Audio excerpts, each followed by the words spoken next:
Ta-Nehisi Coats in 2024 writes the following. Ta-Nehisi, a designation in ancient Egyptian for the kingdom of Nubia, sometimes translated as the land of the blacks. I was born into what St. Clair Drake calls the vindicationist tradition. Black people sought to reclaim the very history weaponized against them and turn it back against their tormentors. If a, quote, black Egypt, end quote, was what the Negroologists feared, then we would insist on its truth and take it to its logical conclusion. We were born not to be slaves, but to be royalty. The truth is, I never felt fitted to my name. Its length and complexity draw attention and counter my desire to live quietly in the cut. It isn't pronounced as is written, thus forcing me into a constant dance. My parents meant to mark me as a citizen of a country far different from the one which I lived. My name was an artifact of a forgotten world and an aspiration for one yet to come. But what exactly are those worlds? My name is not meant simply to evoke a historical entity, but to conjure the idea of a black civilization, which is to say human beings, filed away within a hierarchy of nobles, seers, commoners, and slaves, who through their construction of monuments, recording of literature, waging of war, can rightfully be considered full human beings. I am trying to urge you towards something new, not simply against their myth of conquest, but against your urge to craft your own. But even if I left the myth of utopic African origin, I still felt something, a sense I could not die without going home. And I felt this even knowing that appellation, home, was not a fact, but a need, a wish, a dream. End quote. This quote is very interesting and sets up the framework for this episode today. For if you accept Ta-Nehisi's framework here, that civilization demands hierarchy, then you can understand the message and its anxieties about Zionism in terms of Coates at times concerned that visions of black nationalism and Pan-Africanism that focus on vindication, pride, and race can mirror the versions of Zionism that lead to the oppression of the Palestinian people. But as I had meant to mention in the actual interview that I did with LBS Director of Public Policy Dayvon, read something like David Graeber's book, A Theory of Everything, you see clearly with more advanced archaeological data that civilization does not require hierarchy, as Coates here asserts, but as a constant anthropological assumption from the Eurocentric tradition, that when you actually look deeper into societies in Turkey and in parts of Latin America and what we call the United States of America today, historically there have been societies that have had a more equitable framework of power, even as they scaled up and created things like agriculture and monuments and things of that nature. But to project hierarchy on the African civilization, it makes sense to have anxieties about a black nation reflecting hierarchy and violence and the things he had seen when he actually took his trip to Israel and the occupied territories of Palestine. But if we can look beyond a simplistic notion of civilization as inherently hierarchical and look to the lessons of African-centered theorists about the construction of civilization and the tools used by African people to have more equitable gender relationships and more equitable visions of sovereignty, then we can use the message and analysis of Ta-Nehisi's fears and anxieties about nationalism in the message, not to ignore or reject or pathologize Pan-Africanism and Black nationalism, but to refine and go deeper and see when you actually look at the empirical political traditions of what actually existing Pan-Africanists and Black nationalists did and said, they actually challenged Zionism. They challenge simplistic notions of hierarchy as civilization and critical to greatness, and give us tools and lessons critical for us at LBS and the Pan-Africanists all over the world today to do real material political work to improve the conditions of African people. So that's the topic of the conversation today between myself, LBS Director of Research Lawrence Grandpre, and LBS Director of Public Policy Dayvon on Ta-Nehisi Coats' book, The Message, and how do we understand Zionism, Pan-Africanism, Black nationalism in a way that goes beyond caricatures or simple anxieties about Black people having sovereignty and power, but has a more complex and human understanding about the desire of Black people to affirm their past as a tool to affirm their future. As always, we ask you to check us out on lbsbaltimore.com, check out all the folks at Black Liberation Media, and I will see you on the other side.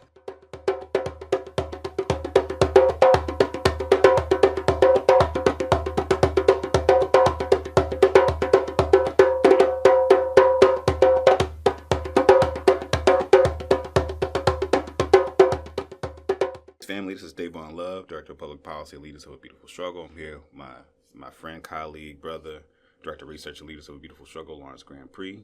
Good to be in the booth with you again. Same here.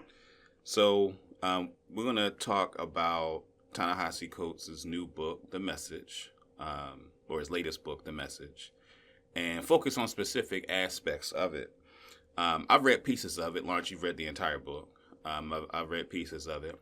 And I think, in our conversation about why we thought it would be important to discuss it, is because he, given what we know about Ta-Nehisi Coats' intellectual and familial genealogy, he's deeply connected, even, and he remarks about this in places of the book, like his very name connects him to the Black radical tradition. And so there are ways, and of course, for many people who listen to this probably know about the trip he took to Palestine and his recent writings and commentary about it.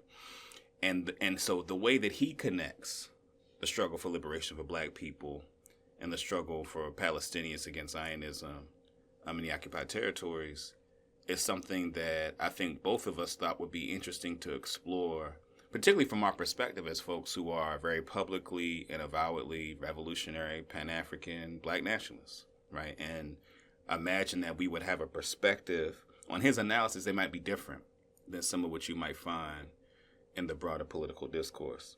So one of the things that I notice is that he talks about his essay, The Case for Reparations, that was published in The Atlantic. And in it, he references just some of the ways that he used, Israel as an example, or as a possible remedy. So say a little bit about the way that he talks about the case for reparations and how that is relevant and how he makes it relevant to a conversation around Palestine. Yeah, so in the book, he talks about, it's almost like a mea culpa, right? And the idea is that he was personally impacted by what he felt were the limitations of what he wrote in that essay. So many people know he wrote a famous essay for The Atlantic magazine, talking about reparations, largely talking about housing inequity, and Black people not being able to actually own the homes that they bought because of machinations within the housing market, and making the case for reparations. It blows up. But at the end of the article, and he says, with the instruction of some of his editors that were mostly white, him not knowing a lot about the Israel-Palestine conflict, he includes reparations and analogizes reparations for Black people with Israel, the Jewish Zionists getting the land of Israel, that many people call Palestine, as an example of reparations. So the linkage between Black reparations and the Zionist control of that land in the Middle East was an analogy he made in 2015 without a lot of understanding of the actual historical dynamics of the Israel-Palestine conflict. So he's writing about that in the context of literally saying, like, now reflecting upon what I have learned, like he basically said, I applied for my passport the same year I wrote that article, but now looking back, I feel ashamed because that makes it, reveals my ignorance about the violent oppression that Zionists are doing in Palestine. So it's important to see that as part of his journey, but also to see that this is very personal for him. And he's writing from the lens of someone who is learning and growing as a political theorist, but also he's very emotional about the things he saw and what he feels is culpability, and sort of almost like saying, hey, when the Zionists got Israel, that was great. Just like if Black people got reparations, that would be great. And so there are ways in which you can see him still trying to piece together political theories about the relationship between Black nationalism and Zionism. And it's important to dissect those, because he even talks about critiquing national mythologies, a big part of what he does. And it's not just national mythologies of the United States, it's also Black nationalist mythologies. And so he writes about his raised with this Black nationalist father and being steeped in these theories, but also anxieties about Black nationalism and sort of projected nationalisms. And it's important to see those criticisms stemming from this moment in 2015 writing that essay, but also understanding that there are ways in which his words carry a lot of weight, and it's important to take spaces like this to deconstruct and tease out specifics about why he's writing about these things the way he is, and the limitations of sort of blanket critiques of Black nationalism or Pan-Africanism. Not that he's doing that, but some people could take from what he's writing. And I think that's a big part of the reason why we wanted to do this episode, to sort of see this is a text that millions of people are reading, and not many texts that talk explicitly about Pan-Africanism and Black nationalism have that mainstream audience. And it can be easy to project a blanket condemnation of Pan-Africanism and Black nationalism on what he's saying, sort of like linking it to Zionism or linking it to imagined nationalisms. And we just want to tease out some of the specifics in our analysis and critiques of some of these dynamics that we see within that text. So let's delve deeper into that. I remember you and I being at a conference a few years ago, and I think at that time he had recently just come back. And one of the things that he had said in that session, he was like, as a Black person seeing what's happening in Palestine and what Israel's doing to Palestinians, I don't want a state. And I remember thinking to myself, like, man, like, so your point, him saying that is something that could be, weaponized greatly against those of us that are revolutionary Black nationalists and Pan-Africanists. So one of the passages in the book where he talks about the way that Zionist and its reference to its pride in Jewish identity and connecting that to, Garvey and, the redemption of Africa and, Delaney, and just some of the ways in which, there is a desire as a people to have reverence for one's culture in a way that a person can, build a society or develop ways of navigating the world, but just that fundamental pride. And I think that there's a way that notion, while it's related to political discussions of Black nationalism and Pan-Africanism, are different. And I think there's a possibility that one may read, some of the way that he narrates that connection, and as you describe, use it to have very reductive notions of Black nationalism, because I would say that the most ardent advocates for Pan-Africanism and Black nationalism are anti-imperialists, anti-capitalists, right? Like, anti-oppression. And so for me, Black nationalism, when it's most adherent to those that are the founding theoreticians and scholars and practitioners of it, would not mirror Zionism. So can you say something about the way that the comparison between Zionism and Black nationalism leads to a reductiveness of Black nationalism that would be problematic for the kinds of political work that we've talked about on this podcast in the past? Yeah, I'll read just a brief snippet of what he wrote, and then I'll take it from there. So he writes, quote, "Israel felt like an alternative history, one where all our Garvey dreams were made manifest. There, quote, up ye mighty race was decreed. There, redemption song is the national anthem. There, the red, black, and green billowed over schools, embassies, and columns of great armies. There, Martin Delaney in May 19th is a day of mourning. That was the dream, the mythic Africa my father cannot get back to. I think it's the best that way. For should that mythic Africa have ever descended out of the imagination and into the world, I shudder at what we might lose in realizing and defending it. What I saw in the city of David was so familiar to me. The search for itself in an epic mythic past filled with kings and sanctified by an approximation of science. Perhaps then it is unsurprising that as I saw something familiar in Zionism, that Zionism saw something familiar in me." So I think that is a good example of what animated that statement at that conference, sort of seeing what he sees as this race pride in Israel producing this violent state and sort of mirroring that onto what he feels could happen with Black nationalist ideology. And I think that, as you said, while historically Black nationalists may say things like, well, Israel has a state, that means we should have a state, the actual reality of Black nationalist, Pan-Africanist thought and practice actually pushes against this. And the fact that he sees it so deeply emotionally, I think it's important because he's not talking about the empirical political actions or actual concrete political theory of Pan-Africanism, just the emotion. So when you look at Kwame Ture, formerly Stokely Carmichael, being raised by Jewish socialists and being taught to be pro-Israel, but then gets called anti-Semitic for his continuous critique of Israel in his later life, when you look at the Pan-Africanist critique of the Zionist state support of the apartheid regime in South Africa, and you see this long trajectory materially of Pan-Africanists and Black nationalists challenging Zionism. I mean, even thinking about it from the perspective of Black liberation theology. This also is not explicitly in this text, but there are components of Black nationalist, Black liberation theology that look at the idea of the Jews in Zion as akin to Black people, getting their freedom.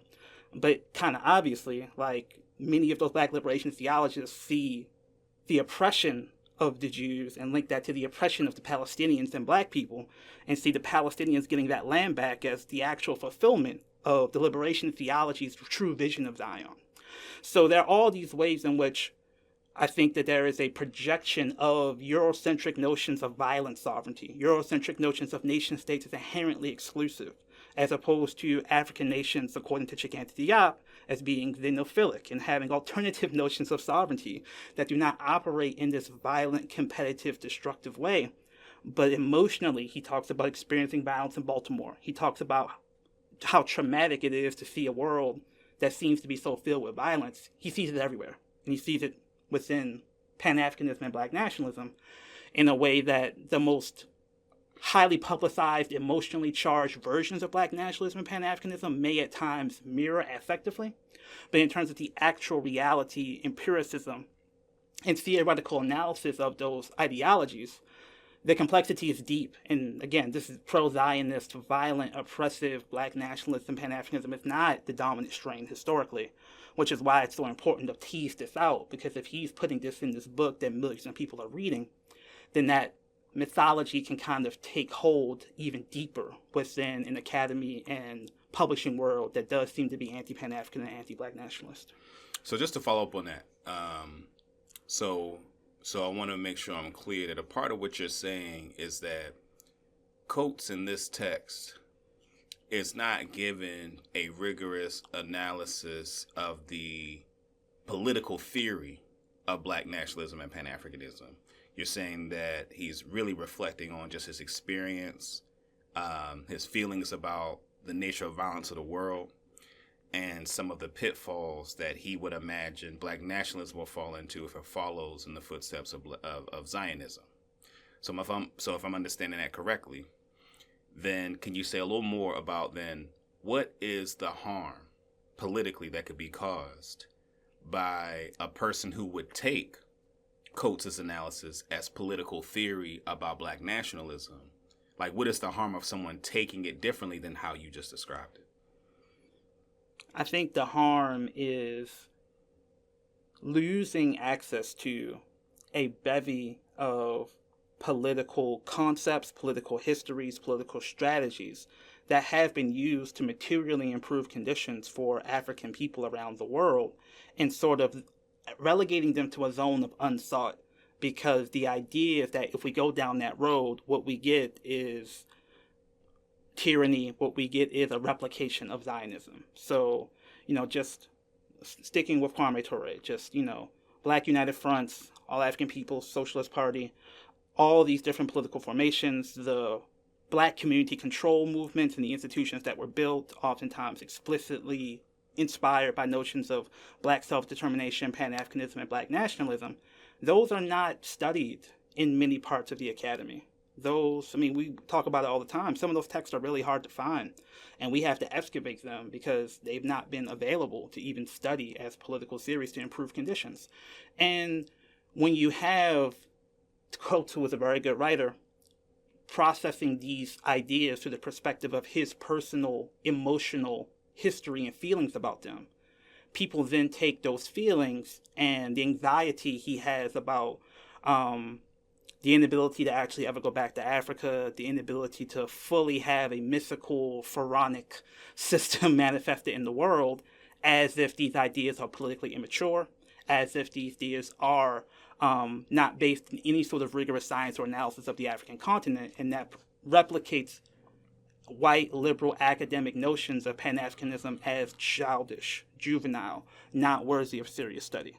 So we lose access to the political theories that could actually improve conditions for Black people, and we risk using someone who, again, is grappling with and even at times, again, advocates for the utility of these historical reevaluations, these historical Black nationalist, Pan-Africanist ideas, without a very explicit teasing out of what he's saying and he's not saying. It can all get rounded down to the sort of lowest academic common denominator, which is these are people doing racial self-esteem, these are people doing self-help, and it's not actually providing tools and actually doing important emotional, spiritual, and political work that we need to study.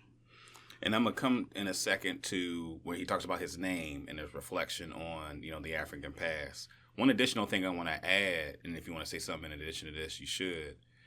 I think the other potential harm, when we think about the emergence of the progressive movement, and we think about the way that the notion of multiracial coalitions are thrown around, and you and I have talked about it in previous podcasts about the way that when Black people occupy a Black nationalist perspective in multiracial spaces, it is often marginalized in ways where notions of sovereignty, of Black people practicing sovereignty, is demonized. And so for a lot of people, just the political economy of social movements, where folks who might subscribe to a Black nationalist perspective that's really just about sovereignty and self-determination are forced to capitulate to non-Black folks as the basis to be able to have a platform to address our issues. And then what ends up happening as a result is that then on certain issues, notions of sovereignty and self-determination, whether you mention community control of public resources or reparations, and reparations advocacy looks like investment in collective Black wealth creation and autonomy, like that notion, the instruments of what it takes to practice sovereignty, those are the things that get obscured because it's easier to just outsource some of those vital functions that Black people need to be self-sufficient to folks that have more money and resources to provide some of those things. So we've talked about, one of the folks that have been on this podcast before, it's like Hubert Brown, who's doing Black Church Food Security Network. And the importance of that work is if Black people can feed ourselves, right, then it allows us not to be relying on the charity of like the food banks and all of that. And it allows us to come to the table from a position of strength and power, and that then we form our solutions to many of our issues based on how do we build that kind of infrastructure. And so I think part of the harm that gets done by the caricaturizing of Black nationalism that could be fed by by the reading of Coats that you're describing is that it would marginalize the importance of that aspect of the political work of infrastructure building and machine building that allows for Black people to practice self-determination. So I just wanted to add that in addition to what you mentioned in terms of what the potential harm is to people as, again, taking Coats' analysis in the direction of demonizing Black nationalism. It can replicate the historical notions of Black people's desire for self-determination fracturing the left. So this story is often told within the context of Student Nonviolent Coordinating Committee. Some folks wanting to have a more nationalist focus, some folks wanting to have a more interracial focus. They narrate it as kicking the white people out. But of course, Stokely Carmichael writes in his autobiography that no, it's just as they agreed upon, white people working in their own communities and having Black people space to lead their own things. And the fact that that gets narrated as this nationalist wave destroying this beautiful, effective interracial coalition, I think it's an example of this historical notion of anxieties about Black sovereignty and Black self-determination replicating themselves in political theory about what is actually effective. Ironically, one of the reasons that split popped up was many of the Black nationalist Pan-Africanists wanted to have an explicit critique of Israel after the war, where they held onto the territory and people started reevaluating Israel as opposed to being this example of socialism, which is how it was seen for many people as an example of imperialism when they didn't get back the land. And of course, there were many Zionist Jewish folk who were supporting the civil rights movement who were also supporting Israel, and Kwame Ture writes that impacted their funding. So again, when you actually look at the historical record of actually existing Pan-Africanism, it actually does have this very long history of being opposed to the Zionist regime in ways that you could miss if you just look at Coates' emotional narration about his anxieties about all these things and taking that as the center of your analysis. So let's talk about the section where he talks about his name and the origins of his name. And he talks about the importance of, he references his dad and, his dad having just read something about Guyanese resistance in the 19th century, he says, we're never going to give back to Africa. Coates recognizes that's not like literally going back, but like, the kind of imagined, and I'm imagined not in a pejorative sense, but an imagined Africa of the past that, in terms of the tradition that he emerges from and the tradition that we borrow from, and that we're a part of, is a part of that legacy, right? Looking at that past of Africa as a destination, as a cultural resource for addressing our issues in this current moment. And so I'm going to go back to when I mentioned the word imagine, and imagine Africa, the kind of the mythology, so to speak. And one of the things that occurs to me in reading that is that I think there's a way that the history of people of African descent, particularly ancient African history, is reduced to confidence building around the fact that we were, as people say, once kings and queens. And so it's something for individual people to aspire to. And I think too often that's the way that Eurocentric narrations of the importance of that history get played out. And I think that that's really limited. Can you say a little bit about your sense of his rendering of ancient African history, particularly part where he talks about kings and queens and the kind of the imagined Africa? Like, what's your take on the nature of his narration of that? Yeah, so I'm going to again read just a couple of quotes from Coates, and he writes in the book. So he writes, "Here's what I think. We have a right to choose our imagined traditions, our imagined places, and those traditions and places are most powerful when we confess that they are imagined. Gore is the name of a place my people have proclaimed as sacred, a symbolic representation of our last stop before the genocide and rebirth of the Middle Passage. We have a right to that memory, to choose the rock of Gore, to consecrate it, to cry before it, to mourn this meeting. And we have a right to imagine ourselves as pharaohs, and then again the responsibility to ask if a pharaoh is even worthy of our needs, our dreams, our imagination."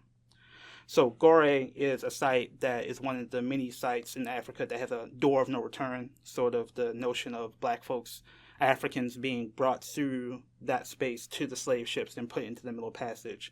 And he writes about going to Africa and having this emotional experience, seeing the door of no return. And so he sort of takes that, again, extremely emotional negative site, and then juxtaposing it to the positive vision of the pharaohs. And that is the range he has of visions. And I thought it was interesting because he talks about meeting someone from Cheikh Anta Diop University, but doesn't mention Cheikh Anta Diop's work at all. And of course, Cheikh Anta Diop is noted for doing scientific analysis proving that the pharaohs were black. But he also wrote lots of political theories about how African states should reformulate themselves, empirical analysis about what type of power they should use, what type of government they should have, sort of real concrete material political things where he's trying to draw from things like the African tradition of matrilineal and matriarchal societies into building forms of governance that are less hierarchical. And the fact that he's not pulling from that version of Diop's theory, but only looking at, which again is part of his work, the sort of claiming the pharaohs as black, I think is demonstrative of when you're approaching this from the perspective of being so deeply emotionally impacted by what you're feeling, that the actual useful historical empirical analysis embedded in all that work can get lost. And so especially, again, if you're thinking about, well, if we can only imagine the pharaohs or, the Nubian kings conquering Egypt and that producing the black pharaohs, and seeing that as an example of statecraft and violence and power, if you're so locked into that, you're not seeing the forms of social organization within those states, or again, the forms of African societies beyond the pharaohs, beyond the conquerors, beyond the archetypical African civilizations, and the more prosaic social organizations, the way in which they build societies that have more gender equity. And so they're seeing that as part of what many Pan-African and Black nationalists are taking today as building blocks of new political theories, then you kind of get stuck into, well, if it's just the pharaohs, he's the king is dominating his subjects. Is that what I really want to feel good about? And again, that is an important question to ask, but it obscures the entire history and theory about African civilizations producing ways of governing and building societies that can be more equitable that we can learn from today. Yeah, I think, there are two things that come to mind for me about just the way that he writes there about the history of people of African descent. One is that there is a necessity, when we think about the way that the American collective consciousness is conditioned around notions of Black inferiority, I think that it's important to not to de-emphasize the extent to which that conditioning around Black inferiority is buttressed by, for many people, having not encountered information or narratives of people of African descent operating in arenas marked as high level of civilization. So I think, for instance, when you think about, one example like Edward Wilmot Blight in his book African Customs talks about a time during the middle of the 18th century where there was an infant mortality crisis in Europe.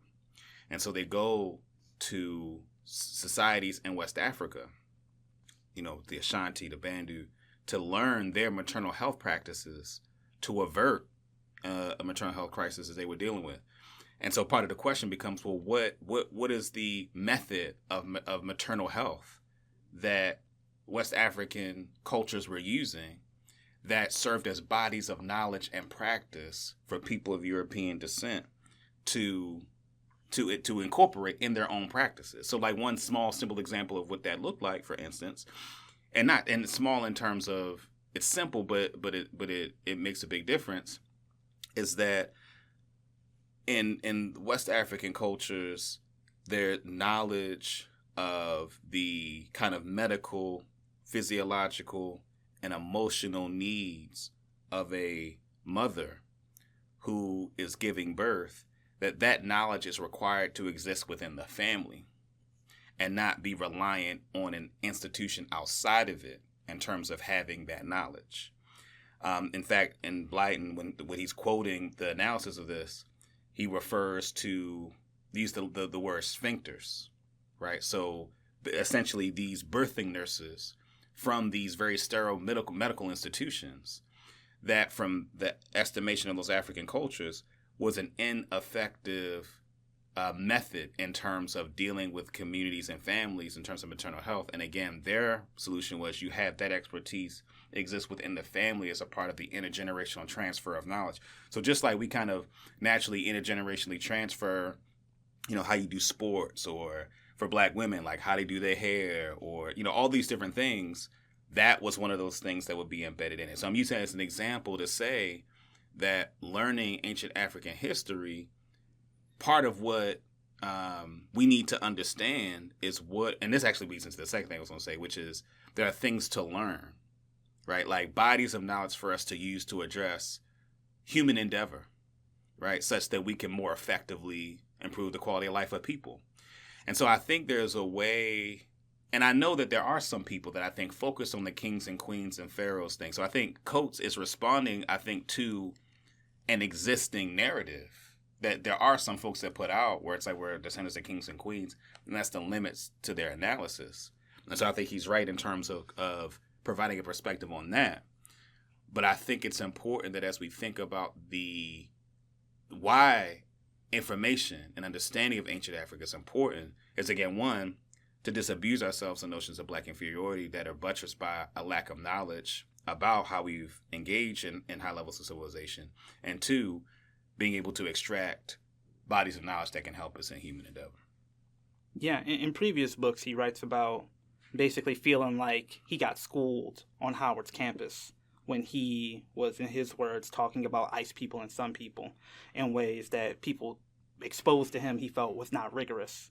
And again, that's why starting with that first quote about that sense of shame and not knowing, there is a sense, again, where, especially when you're young, you're emotional, you're trying to figure stuff out, there are certain versions of African-centered theory that can feel exciting and ecstatic, that oftentimes in this world can make you go viral and can make you feel like you have hidden knowledge. And in terms of seeing it beyond that, like actual prosaic but clear, simple predictable technologies of human development that can improve conditions, that's less sexy, that's less talked about, but that is a huge part of why we have to look to African people.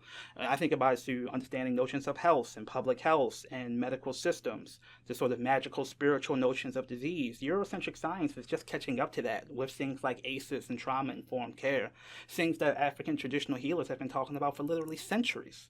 Or just again, we're talking about in this moment, RFK having his confirmation hearings, vaccination, African notions of invirilation, taking tiny pieces of smallpox and putting it into someone's body and that producing immunity. That was happening in Africa, and white people had to learn that from the slaves, colonize it, and basically sell it off as their own innovation in the 1800s here in America.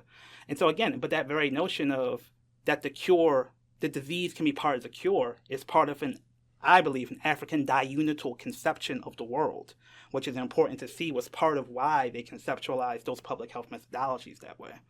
And again, if you're just focused on kings and queens and pyramids, you're not going to have an understanding of those sort of things. But when you're thinking, again, about social determinants of health, linking spirituality with material health, there are practices, and very important practices, that we can learn from right now.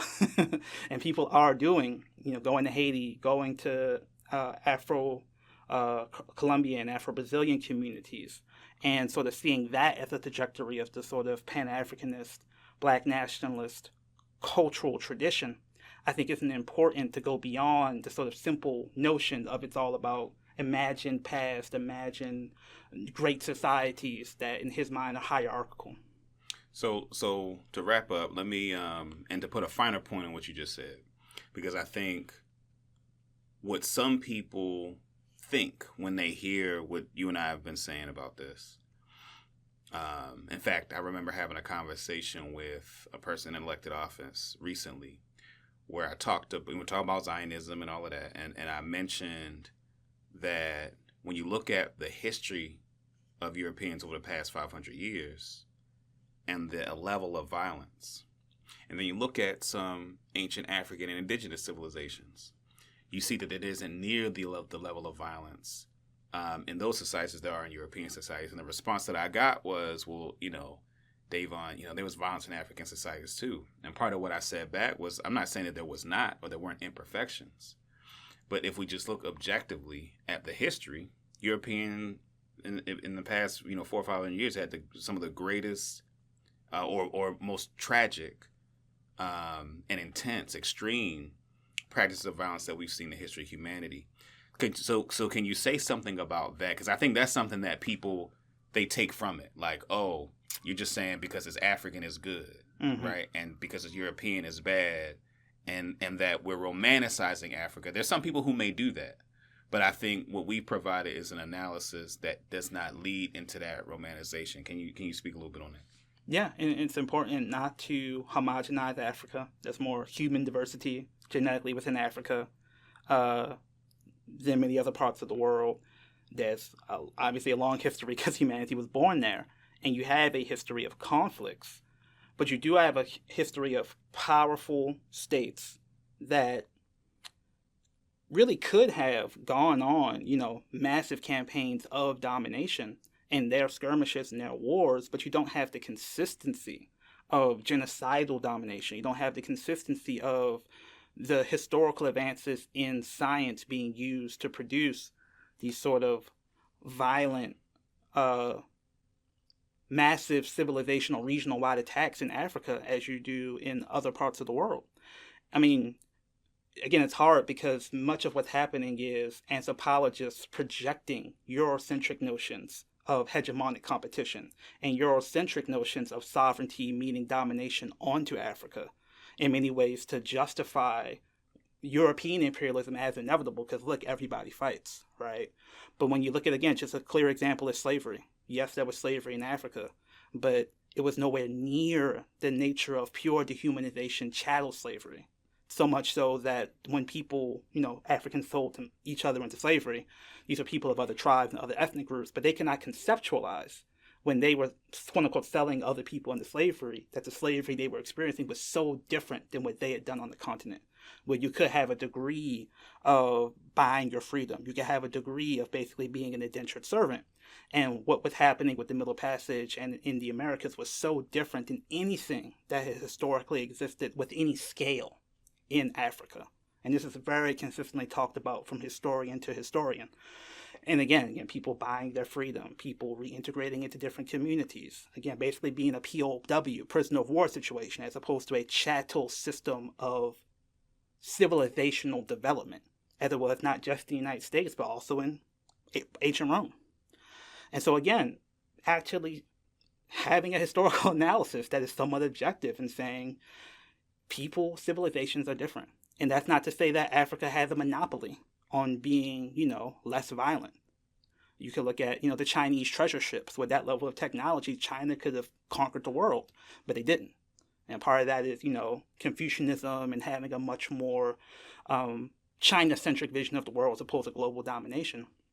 But again, seeing civilizations and seeing how they organized and thought about criminal justice, thought about things like exile and internal systems and taboos to manage conflict without needing sort of massive, consistent societal-wide violence, which we have normalized here in the United States. We have it here. We just call it prison. But again, in a manner that no other civilization has used prison the way that we do. And to exclude that systemic state violence from an understanding of the culture of America is important. And of course, John Henry Clark says there were societies in Africa that had no word for jail because they didn't need it. We can learn from those societies. We can learn from the ways in which they organized, not to say that they were perfect, and not to sort of anachronistically project the exact copy of what they did in the past, what we need to do today. But there are lessons and cultures and theories that produce different outcomes, just objectively, that we need to learn from and take seriously. All right, man. Well, this is good, man. I appreciate you.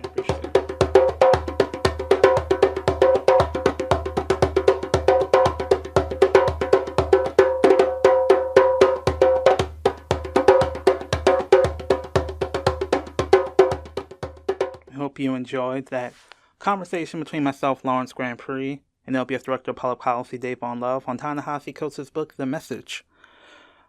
As many of you know, obviously, we're based here in Baltimore, and we've actually known Ta-Nehisi's father, Paul, really since the beginning of our organization, more or less. If you've ever gotten a report or a flyer from LBS, it was likely printed by Ta-Nehisi Coats' father's printing press, Black Classic Press. So if you have any printing needs in Baltimore, you can check out the printing press, or if you have any desire to look at some of the books we've talked about, are actually printed by Ta-Nehisi's father. So check out Black Classic Press for texts that reflect what we feel is some of the best of the Pan-Africanist, Black Nationalist, liberationist tradition.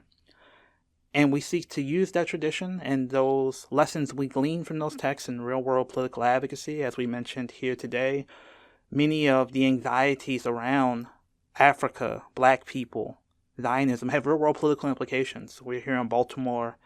One of the former leaders of AIPAC is a big political player in the city. And many of the tough-on-crime, lock-em-up policies, as we've stated elsewhere, that are being passed here in Maryland and Baltimore reflect anxieties around use and youth criminality and youth resistance that stem from the Baltimore uprising, which looked a lot like Palestinian youth throwing rocks at police, and understanding that we have a similar political situatedness relative to global white supremacy has been an important theoretical framework that we've utilized in our political advocacy work.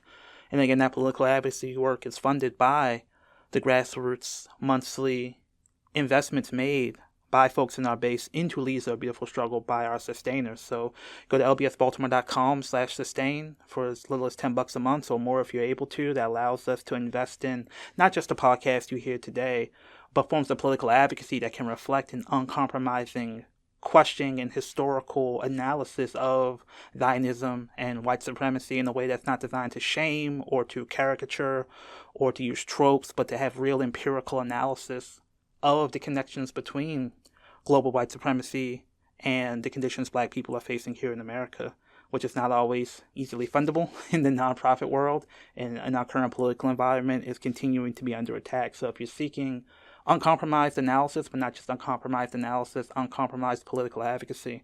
It's because we're not a nonprofit. We are able to use donations given to us by the community to have political advocacy that can't be totally constricted by a particular funder or the nonprofit ecosystem if it's not digging what we're putting down. So please go to lbsbaltimore.com/sustain. Please continue to support outlets like Black Liberation Media that are giving you uncompromised and in-depth analysis on marginalized perspective, debates between folks who have anxieties about Pan-Africanism and Black nationalism and folks who are folks advocates, folks who are critics of the more simplistic we were kings and queens versions of Pan-Africanism, and actually space to go beyond that and go deeper. Those spaces are not always easily available to our community, and we know that the simplistic, caricatured versions of Pan-Africanism and Black nationalism have very popular advocates and are able to play well with the algorithms and seek outrage and seek bombastic statements in ways that make some of the work we do less visible in our internet ecosystem. So please continue to like and subscribe to the podcast. Please continue to like and subscribe to Black Power Media. Please continue to invest in grassroots organizations doing real material work with the theoretical tools of Black liberation tradition and African-centered thought. And please continue to walk with us as we continue to go in search of Black power. See you soon.